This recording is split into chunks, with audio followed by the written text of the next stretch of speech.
Hello my friends, I'm Wavy and here I'm going to be showing you everything you need to know to get Stalker Anomaly up and running. If you guys are experienced stalkers, I highly suggest you check out the bookmarks that I have in the description so you can get to certain sections of the video that pertain to you. Otherwise, this is going to be a comprehensive guide. I'm going to go over the install process, which is pretty simple. Then I'll touch upon game modes, settings, and last I will talk about add-ons. Unfortunately, because this release is very new, there's not going to be a lot of add-ons, but there are a few out there that I will be able to recommend to you guys. Alright, so let's get into it. Down in the description, you're going to find all the links pertaining to everything that I'm going to talk about in this video. So where you're going to want to go is to the ModDB of Stalker Anomaly. This is the home page. I do recommend reading some of this stuff here if you are interested. It does explain the game pretty well. But down at the bottom, you will find download and installation. All you got to do is click on this. This is going to bring you to the ModDB download page where you will be able to download Stalker Anomaly 1.5.1. So give this a little bit of time to download the game and come back to the video when you're ready. Alright, once the game is downloaded, you're going to see it as an archive file here. I highly suggest getting something along the lines of 7-zip. I know you guys will notice here mine says JZip. I don't actually use that. I do have 7-zip. So when you download the game, what you should do is create a folder to contain everything. So right here I have an anomaly folder in my hard drive. And I just placed my archive file in there. From here, we're going to want to open it up. And here you're going to see all the game files. So the only thing that we're going to want to do here, we're going to go back to our anomaly folder, create another folder that I'm just going to call Stalker Anomaly 1.5.1. Now inside that folder, we're going to want to take everything from the Stalker Anomaly download and extract it, like so. This will also take a couple minutes, so please take your time. Alright, so once your game is done extracting your files, congratulations, Stalker Anomaly is installed. Yeah, it's that easy. So let's go ahead and open up our launcher here. Here's what you're going to be met with. The first thing we're going to look at is the renderer here. You want to be using either DirectX 10 or 11. I would use the highest one that you can manage. I've often had problems with DirectX 11 and AMD graphics cards, so I've usually used DirectX 10, but either one of those are the preferable ones. If your computer is a little bit out of date, you might want to be trying to use some of the later renderers. AVX CPU support is for computers that have a more modern CPU, so if your computer is on the order of 5 years or more older, I would probably keep that unchecked. Debug mode is usually used for modding, but can also be pretty handy for cheating, which I love to do. I always leave the shadow map on 2048, and the other things you don't really need to worry about down here. Last is the reset graphics settings. You're going to want to type in the screen resolution of your monitor, and I usually play the game on borderless windowed. It's exactly the same as full screen, but it actually allows you to tab out. Stalker, at least in my experience, has always been prone to crashing when you alt-tab out of full screen. Once you're ready with all this stuff, you can go ahead and click play. As you can see down here in the corner, we see Stalker Anomaly 1.5.1. Now let's go ahead and dive into the new game. There are two main game modes in Stalker Anomaly. There's the story mode and the warfare mode. Story mode has a quest line for every faction in the game, as well as the Lost to the Zone quest line that is only available for certain factions, as you guys can see here: Loner, Duty, Freedom, Ecologist, Mercenary, and Clear Sky. There's also the Living Legend, Mortal Sin, and Operation Afterglow, which happen after the Lost to the Zone story. If you guys are more curious about that, you won't see those quests until you complete Lost to the Zone. They happen afterwards, and I forget exactly if there's certain triggers that you have to do to be able to unlock them, but that's as far as I know about that. So I did want to make an additional point here. In Stalker 1.5.1, there is actually a fourth bonus quest line that is not shown here. They say Living Legend, Mortal Sin, and Operation Afterglow. There is also another one called Hollow Boundaries that they are saying is in 1.5.1. I actually haven't played that yet, so I can't tell you about it. but just some information for you. The Azazel mode is only for warfare mode. When you're playing, when you die, you end up possessing a new body. Survival mode is done with the story mode usually, and apparently it's not compatible with itself. They've just replaced all the spawns with zombies. I typically don't ever use this. It just kind of, I don't know, it never really worked quite right. Always leave on accessible zone. For Iron Man mode, it's over here in the center. When you die, that's it. There's also alternate settings here, both lives and the life granter. Over here on the right is hardcore save mode. So you have campfire mode, you can only save near a campfire. Agony mode, you can only save when you're not injured, bleeding, irradiated in combat, or in an emission or psi storm. And the Tyra mode, so you can only do it so often, and all of these are compatible with each other. Over here you have difficulties. If this is your first time playing, play on easy and tourist. Me, I'm going to play on medium and scavenger. But don't worry, these things are totally tunable, and I'll show you later in the settings. Up here you'll see loadouts. These will change with your progression difficulty, but basically you see you have points here. This is your inventory, and these are other things that you can add to it, like say you want some health kits, some bandages, that maybe a battery, one of those. Yeah. The other game mode that's available is the warfare game mode. Now this changes a lot. What ends up happening is every location in the game becomes one of 3 territory types: a base, a resource, or just a plain territory. Territories don't mean much. The resources are strategic locations, and the bases spawn units. Warfare is very interesting. There is a mod that I will suggest you use with this. There's also lots of settings to control all sorts of different behaviors with this, and I'll go over it. It'll be a little bit long though. Up here, you'll see you can type in your name, and you can choose a portrait, as well as choose your faction. So if you don't know what the factions are, you can always click on them and read their little history up here. But there's the Loners, Bandits, Clear Sky, Duty, Freedom, Mercenaries, Military, Ecologists, and the Monolith. Each faction that you select, if you're in story mode, there's usually just one location. If you're in warfare, there could be many. There's also another setting that deals with potentially random locations for all of the factions during the warfare mode. If this is your first time playing, I would suggest playing with the Loners. That's typically a good starting point for the Stalker experience, but Stalker can be very difficult. And if you're looking for probably the easiest way to play the game, play with Clear Sky. So that's it for the game modes. I'm going to get in-game because there's certain settings that you can only access in-game, and then I'm going to go ahead and take a look at all the settings in the game. One thing that we're going to do before we do that exactly is check out our visual settings, because this will need the game to be restarted when we change them. In the visual settings, you see basic and advanced.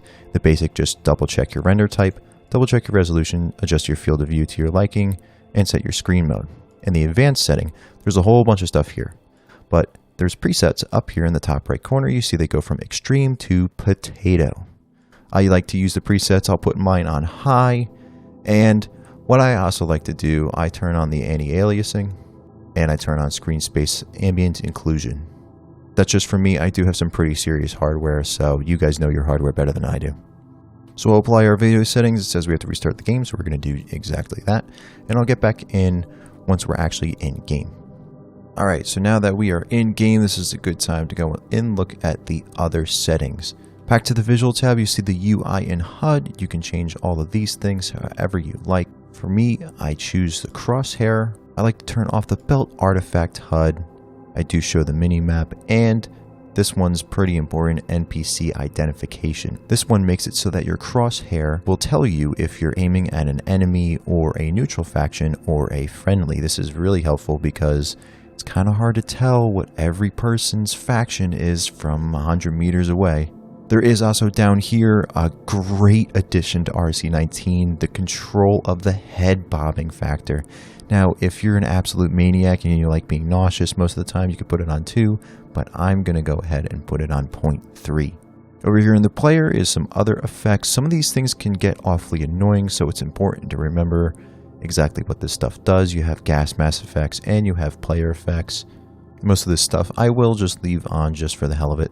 In the weather and night, you don't really need to do anything. The night can get pretty dark though, and they do have night brightness adjustments. So you can change this if you want to be able to see a little bit better at night. In the sound setting, of course, you can tune all the sound settings however you like. Me, I usually turn the music volume down quite a bit. Environment, I'll also turn down a little bit. You guys can also see here, there's mass breathing and rain droplets. These I have controls on them if you want to tune that. The radio I typically leave on. I actually don't really use the radio, so I'm not sure how all of this works. In the controls, you can control obviously your sensitivities and toggle modes, so I like toggle crouch, toggle sprint. Multi-item pickup is a standard, keep that on. And in the keybinds, you have all your controls. You also have alternate controls over here, so say for instance you have alternate mouse buttons, like for the reload, you can put that there. Now into the gameplay tab. In the general settings, there's not a lot here that you really want to mess with. You can change, say, the corpse loot distance, which is a great addition to RC19. And if you're a maniac, hardcore AI aim. Stealth kills is an experimental feature to RC19. They say that they leave it off because it can severely impact balance due to ability of freely killing friendly NPC or clearing enemy bases when disguised. So you bet we're going to turn this on. Oh, and all melee weapons are valid, of course. The progression and gameplay difficulty tabs you guys see here are only for your individual playthroughs, as you can see the label up at the top there. So in the progression difficulty, this is controlled by one of those difficulty tabs. As I showed you earlier, you can see up in the top right corner your presets here. So like say you have scavenger here. Usually I just use the presets, but I also like to change the weapon degradation down a little bit and the battery power down some as well. Most of the other stuff I leave alone, just based upon the preset. Over in the gameplay, of course, this is controlled by the other difficulty here, easy, medium, hard. If you find yourself getting clapped a lot, you can turn your protection up to great. Bullet hit power, I typically always put at 1.3. The rest of this stuff, typically leave alone, except turning on the anomaly detector sound and turning the max carry weight all the way up. In the disguise tab, most of this stuff is pretty standard, but I also like to say no for the inventory, no for the backpack, and I turn the maximum safe stay time up.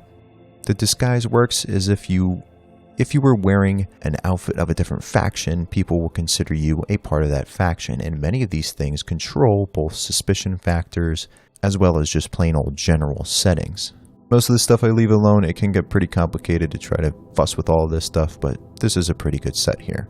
Fast travel I usually put on visited only, and I do allow during combat. Sometimes the combat check can not work correctly, so there might be dogs 150 meters away and the game thinks you're in combat, so now you can't fast travel and you just have to run another 100 meters away in order to fast travel.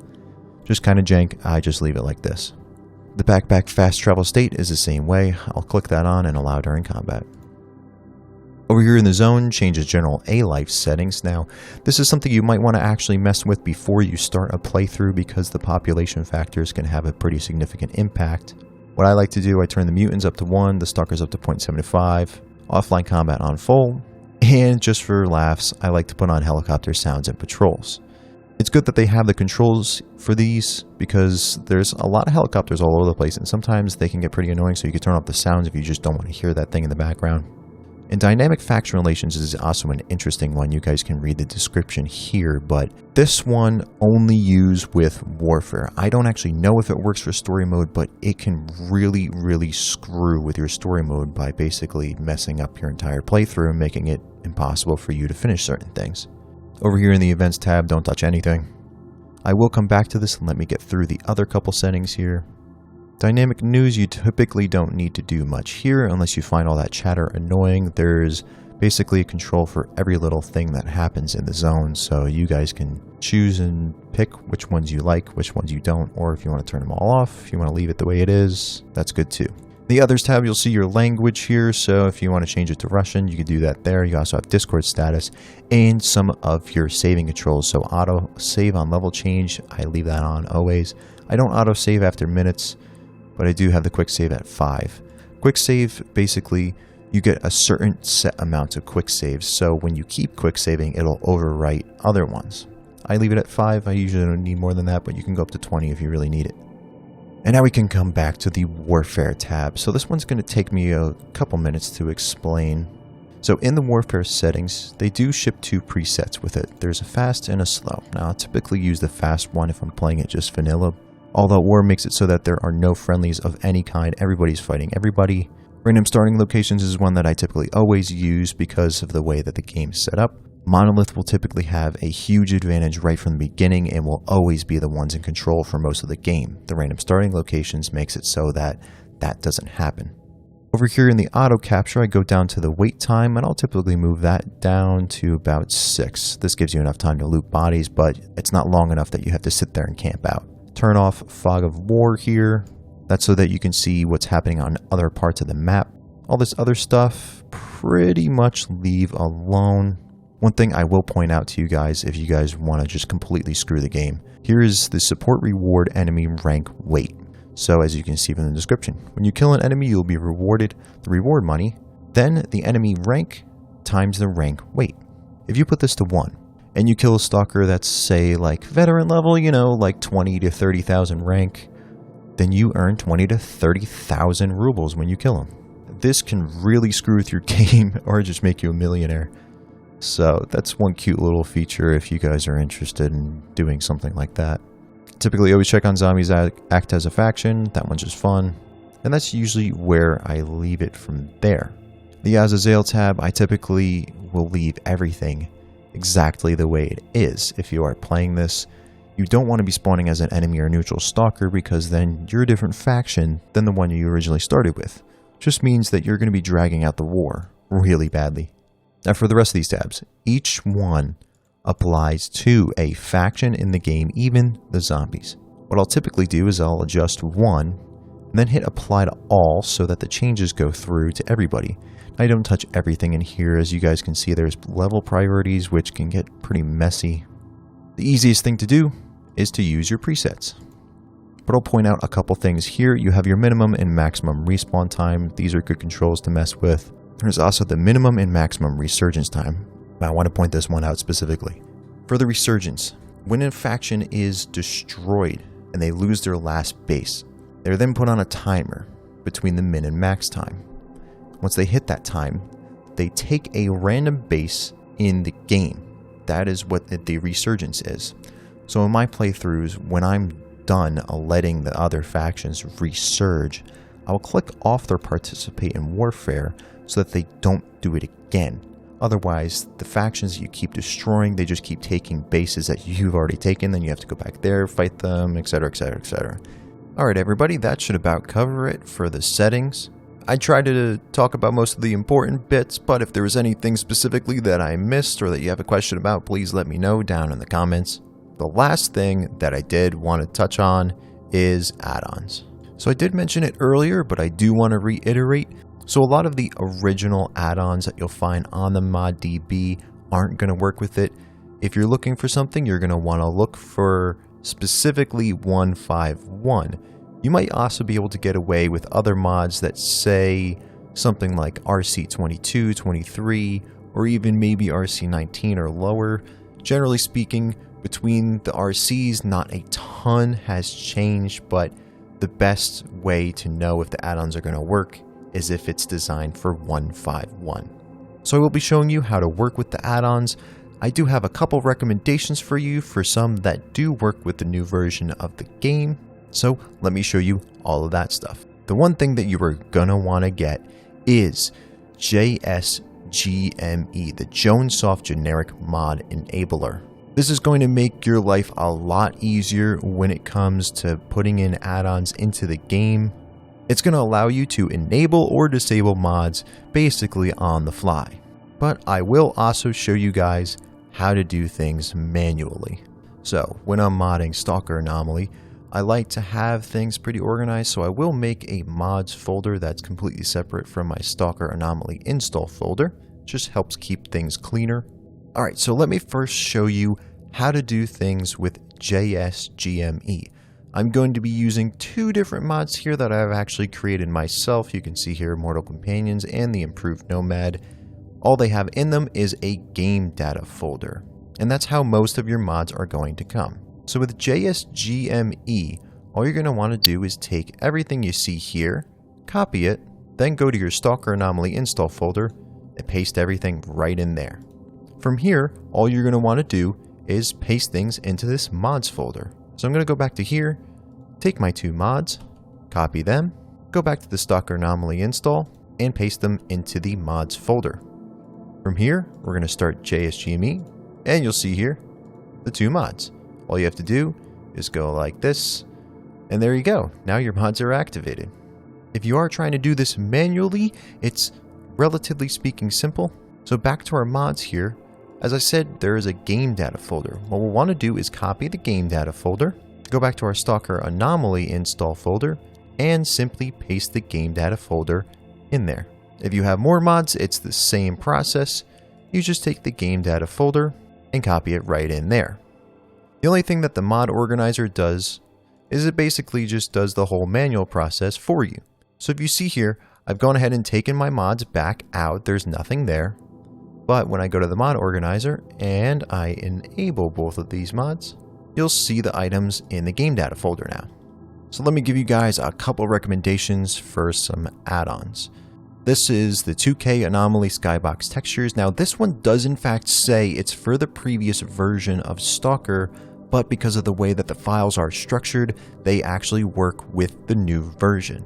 And I'll explain that in a little bit. The next one here is the JSRS sound mod for RC22. This one does work with the new version. Boomsticks and Sharpsticks, which has been updated for RC23, which is effectively 1.5.1. And just for laughs, the classic Monolith Taunt mod. I will also just point out, guys, that if you don't have a dedicated graphics card in your computer, or generally speaking your graphics card isn't that high powered, the 2K Skybox textures might be something you actually will want to skip on. Now with most add-ons, you will want to always read the description. They will often have instructions for installing, or they will package a README with the files that will tell you how to install, but this is just good information for you to have. I will explain a couple things here. So the first thing that I want to touch on is texture mods. As you'll notice here, I have the Skybox texture mods open, and the only thing you see here is a DB file, not a game data file. Luckily, this is still pretty simple, but the JSGME mod organizer is not going to be able to figure this one out. You will have to do it manually, but it's very simple. So inside the DB folder, you're going to see a mods folder, and you will see a couple of texture files. You'll want to copy those texture files and go back to your Stalker Anomaly install directory. Go to the DB folder in there, into their mods folder, and you're just going to paste them there. And that's it. For the other mods though, as we did before with the mod organizer, you're going to want to go to your mods folder and paste them all there. I have mine all in here for JSRS and the Boomsticks and Sharpsticks. Now you'll see here there's this other folder here that says patch after installing JSRS sound mod. That is because Boomsticks and Sharpsticks and JSRS have a mod conflict, but they have taken care of it. In the Boomsticks and Sharpsticks mod, they include a patch so that you can deal with the mod conflict. Mod conflicts happen when two mods are trying to modify the same file. And unfortunately, if you do not have a patch from the one mod or the other, it's a matter of you doing it manually, and there's just no way I'm going to be able to explain that to you guys. So for these mods here, it's actually important the order of how you install them, because these mods are overwriting the same files. You need to make sure that they are done in the correct order, or you will have problems. So for these ones, you install Boomsticks and Sharpsticks first. After Boomsticks and Sharpsticks, you're going to want to do JSRS one part at a time in the order 1, 2, 3. Something you're going to see when using the mod organizer is messages like this. The ones about folders are irrelevant, they don't matter. The ones that do matter, however, are when they say something.ltx has already been altered. This is a mod conflict where two mods are altering the same file. But, as I already said, with JSRS and Boomsticks and Sharpsticks, there is a patch that they have put in, so everything is taken care of for these guys at least. Once JSRS is installed, you apply the patch, and you're all set. Alright everybody, That's pretty much all I have for the guide. As I said, if you have any questions, please let me know in the comments. I'll do my best to try to help you out. I may have a couple other guides coming out in the future that might be oriented towards modding if any of you guys are interested in stuff like that. But until then, peace out. I will catch you on the flip.